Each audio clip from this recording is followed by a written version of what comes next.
Hi, I'm Amy, and I'm answering the question, how do I replace the battery for my glass break detector?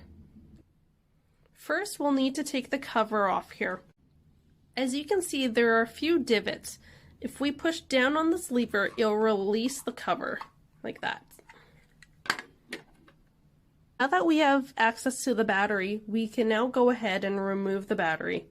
To remove the battery, it is easiest to going from the positive side, so on this side of the battery, and just pushing in and out, and it will release. With your new battery and paying attention to the plus and minus signs, you can now go ahead and put your new battery in. You will hear a few clicks, and just like that, you have now replaced the battery in your glass break detector. You are now good to go to put your glass break detector back together.